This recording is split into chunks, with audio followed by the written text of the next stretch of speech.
15 अगस्त 1947 देश में अंग्रेजी शासन का अंत हुआ। लगभग 200 सालों के गुलामी के बाद भारत को आज़ादी मिली, लेकिन देश का एक ऐसा हिस्सा अभी भी था जो गुलामी की जंजीरों में जकड़ा हुआ था। जी हाँ, मैं बात कर रहा हूँ गोवा की। वर्ष 1961 तक गोवा में पुर्तगालियों का राज था और भारत सरकार के तमाम प्रयासों के बाद भी पुर्तगाली गोवा छोड़ने को राजी नहीं थे और अंततः भारत सरकार को सैनिक कार्रवाई के विकल्प को चुनना पड़ा।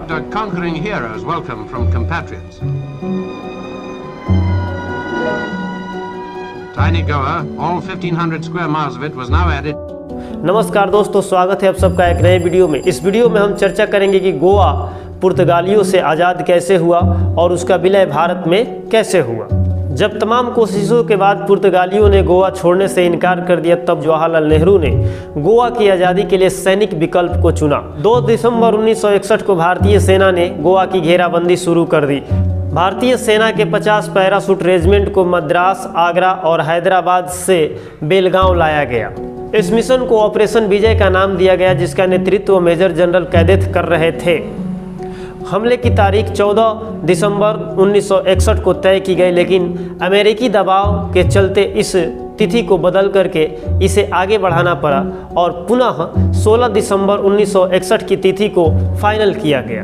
18 दिसंबर 1961 को भारतीय सेना ने गोवा पे हमला कर दिया। इस दौरान भारतीय एयरफोर्स ने गोवा पर हजारों केजी बम बरसाए और नेवी ने भी गोवा को चारों तरफ से घेर लिया था। भारतीय इतिहास में ये पहला ऑपरेशन था जिसमें भारतीय सेना, इंडियन नेवी और इंडियन एयरफोर्स ने तीनों एक साथ हमला किया था। 18 दिसंबर की शाम तक भारतीय सेना ने गोवा की राजधानी पणजिम को चारों तरफ से घेर लिया था। अब पुर्तगालियों के पास कोई रास्ता नहीं था सिवाय सरेंडर के। गोवा के स्थानीय निवासियों ने भारतीय सेना का स्वागत किया और इनका सहयोग किया। उधर पुर्तगाल इस मामले को लेकर यूएनएससी की सुरक्षा परिषद में पहुंच गया और वहां पर अमेरिकी हस्तक्षेप के लिए गुहार करने लगा। रूस ने अपने वीटो पावर का इस्तेमाल करते हुए भारत का साथ दिया और इस प्रस्ताव पर रोक लगा दी।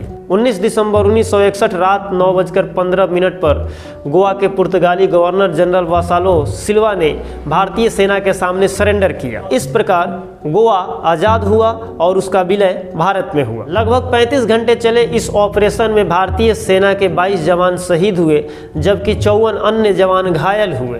पुर्तगाली सेना के लगभग 30 जवान मारे गए और 57 घायल हुए।